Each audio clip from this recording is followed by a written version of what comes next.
Hello, Mike Hall here, CEO of Just Collecting Auctions, or JC Auctions for short.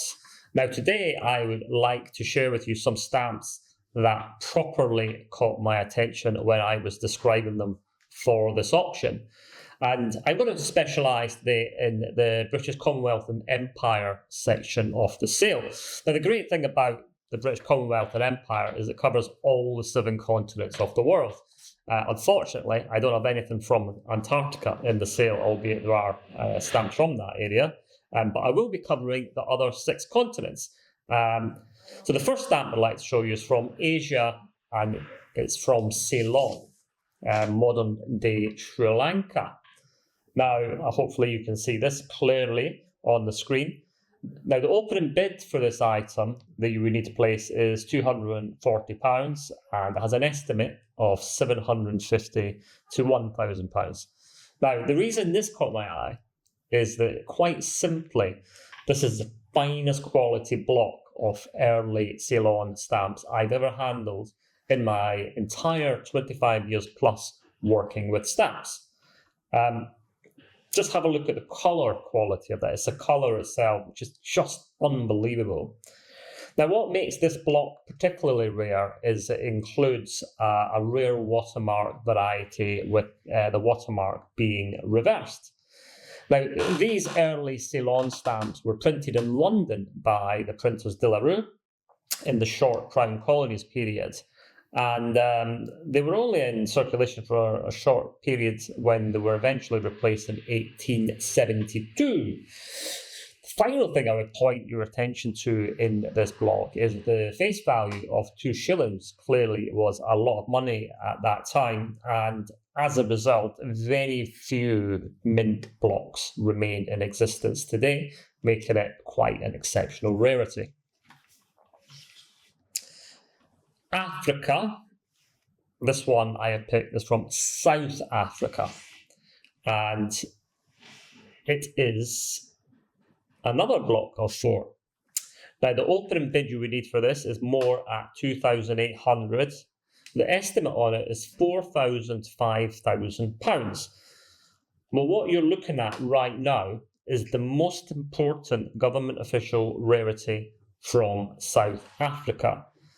It includes the official and official overprint era, where they used the Type 6 overprint in era which was meant for other denominations of the stamp issue. It is also of exceptional quality, being unmounted mint and in absolutely perfect condition. There's another part about the stamp that makes it particularly appealing and is what's made it so iconic, and that is that it actually took over 30 years for this error to be discovered from when it was printed. And at the time, there was a huge amount of philatelic debate, and the debate was around whether this was genuinely issued in error, and it was clearly concluded that it was genuinely issued in error, making it so valuable today. It also comes with a certificate of authenticity from the BPA, giving you complete peace of mind as well. North America, Jamaica is what I picked today. Now, here it is. It is a famous stamp. The opening bid for this required is £2,000. It's estimated at £3,000 to £5,000. Now, this is Jamaica's most famous stamp. It's a stamp which commemorates the abolition of slavery, which they intended to issue in 1921. Now, this in particular, this example, is an exceedingly rare imperforate plate proof from the printer. And it is the best quality example of only 3 known to exist. Now, the proposed issue caused political unrest at the time due to the subject matter, and ultimately this issue was cancelled and never went ahead, and it has since become a legendary stamp. We're now moving on to South America, and I have chosen the Falkland Islands, those little islands that belong to Britain still today.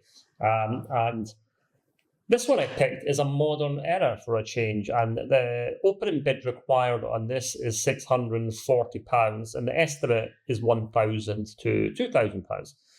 Now, what the error is on this is that the surcharge on the stamp has been printed on the right when it was meant to be printed on the left. Now, these overprints in P were required due to the change to decimalisation which took place at that time as the Falkland Islands followed the UK. This error only happened on one sheet of 60, so that is the maximum number of examples that can exist. Clearly fewer than that exist today. And what I love about this is I think it is incredible value for something so rare. And it is visually attractive. Next up, Europe.